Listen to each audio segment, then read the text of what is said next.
Today I'm going to start a new series of videos, and this one is about Srimad Bhagavad Gita, teachings from Srimad Bhagavad Gita. And Srimad Bhagavad Gita, I am now doing here the Hindu scripture. I've read all the scriptures in the world, including the Torah which is followed by the Jews, and I've read the Buddhist scriptures also, Mahayana. Then I've read the Bible, Holy Bible of Christians, King James Version.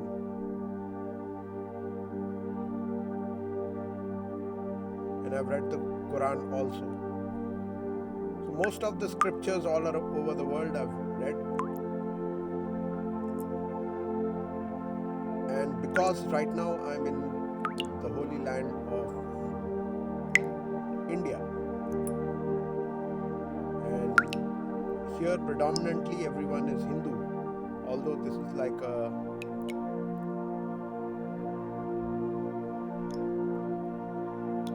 mixture of all the religions. India is actually that. You get mixture of all the religions, people of all religions you will find over here. There's hardly any religion that is not represented in India. That's why I am stationed here.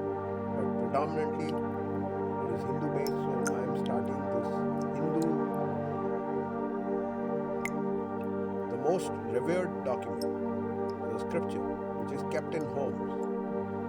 And wherever it kept, it brings auspiciousness and wealth, peace, all that. It is not just a belief, but it is also said.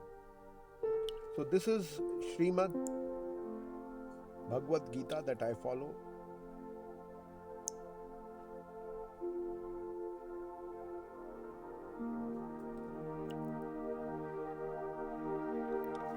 So this Srimad Bhagavad Gita I have for a long time, and I have done 1008 recitations.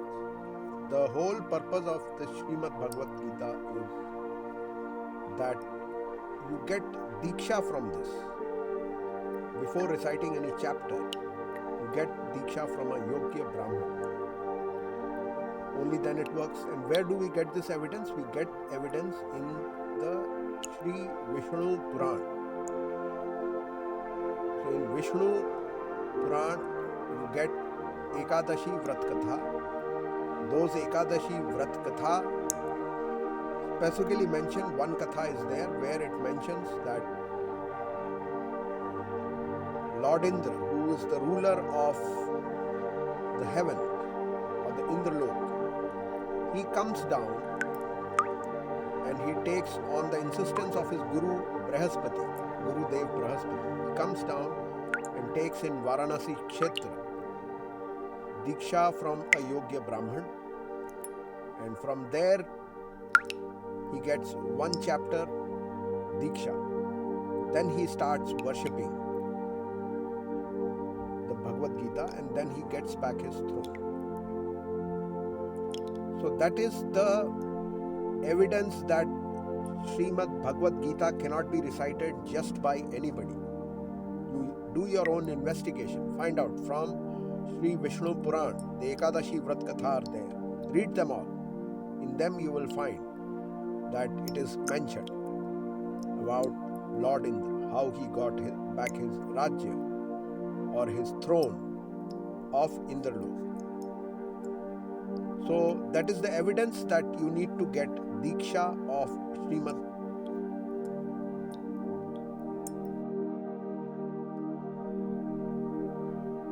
Gita.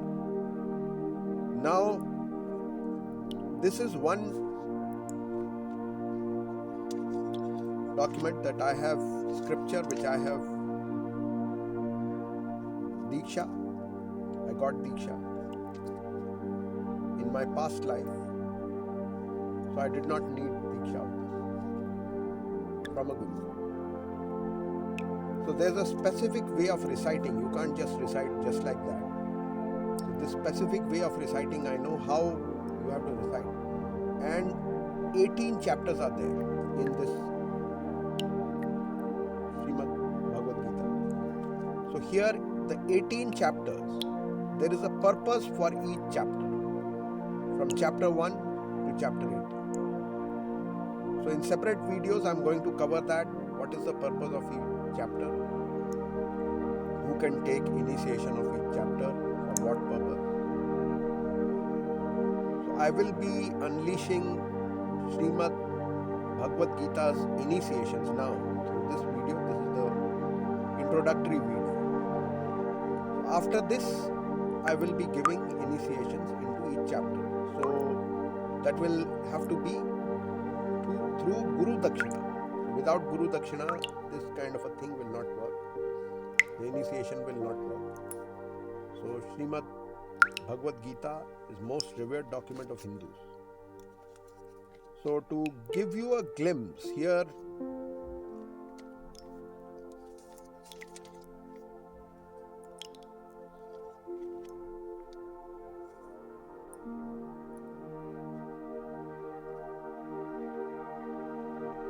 Phalashruti is given in, here it is given,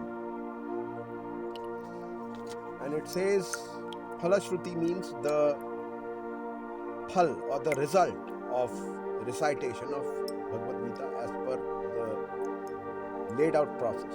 What is the result that you will get out of this? Why should you do it? Gita Shastramidam Punyam Ya Pathet Prayatah Puman. Gita Shastramidam Punyam Ya Pathet Prayatah Puman. Vishnoho Padam Vapnoti Bhaya Shokadi Varjita. So I'll translate for you. Gita Shastramidam Punyam. Gita Shastra, whoever recites the Punya, Pathet Prayatah Puman, through their own prayas, prayatan, if a person does. Vishnoho Padam Vapnoti, gets the pad of Vishnu. Who is Vishnu? Lord Vishnu is the Palanhar, or the one who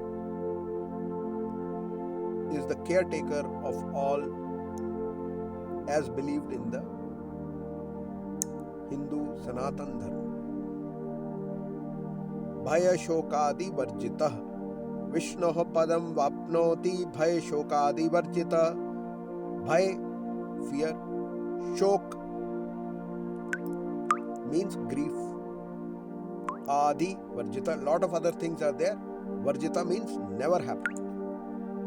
Varja will never happen. So it is negated by Gita Shastra. This Gita, Bhagavad Gita Shastra, if you do it, when I give you the Diksha of this, then you do it as per my method, then it will be like that. Gita Adhyana Shilasya. Gita Adhyan. Gita Adhyan means you read and understand Bhagavad Gita, Srimad Bhagavad Gita. Pranayam Paryasya Cha. Pranayam, if you do along with the Gita Adhyan, Gita part. Naiva Santihi Papani Purva Janma Kritani Cha. Gita Adhyana Shilasya. Shil is what? Shil means the principles. When Gita Adhyan you do based on principles. Taught by whom? Taught by a guru, like me. Mahapara Guru, like me, if teach you. Then Shilasya, the rules are told by the Guru. Gita Dhyana Shilasya Pranayam Parasya Cha. After that you do pranayam. Naiva Santihi Papani, no pap. No pap. Naiva Santihi Papani Purva Janma Kritani Cha. whatever pap you have done in your past life, purva janma, kritani, krit means done, action done is kritani cha, naiva santihi papani purva janma kritani cha. So this part, if done with sheel, which means if done under an able guru, in the method told, in the rules told, it gives you so much of things, right?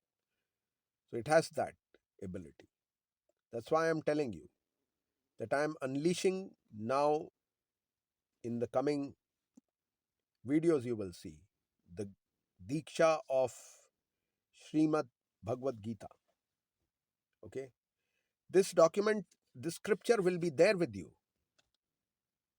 Many people have them, but you may do it, but you will not get any result because you don't have the initiation from a guru, and I'm giving out that initiation.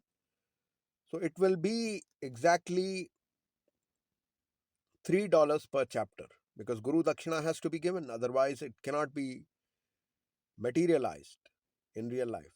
And when you apply for Srimad Bhagavad Gita's initiation, apply with $3 and I shall initiate you through WhatsApp, and I will tell you how the pronunciation has to be done. Pronunciation is very, very important because here I will give you an example.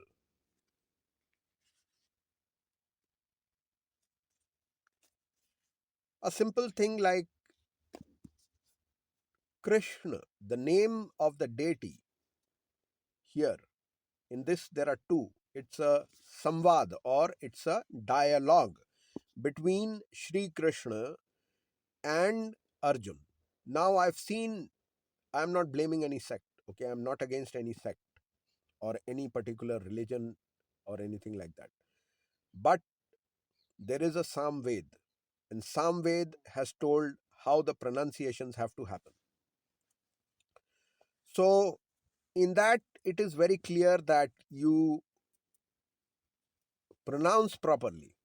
And today, people have forgotten the pronunciations due to various things, cultural change, mix of races, whatever it is.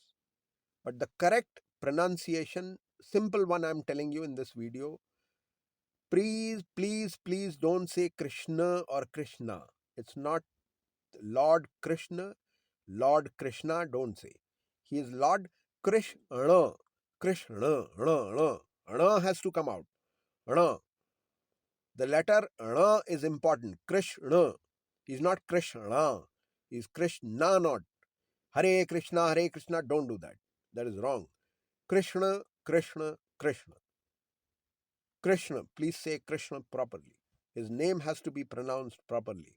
It is a sin to mispronounce the name of a deity. May have been given to you by a guru. Doesn't matter. But if the name given is wrong, then it will lead to hell, nowhere else. Please understand, learn to pronounce. In Hinduism, Sanatan Dharma, the pronunciation is very, very, very important. Do not take up any mantra if you don't know how to pronounce. Learn from a proper guru. That is all I have to say to you. Thank you very much.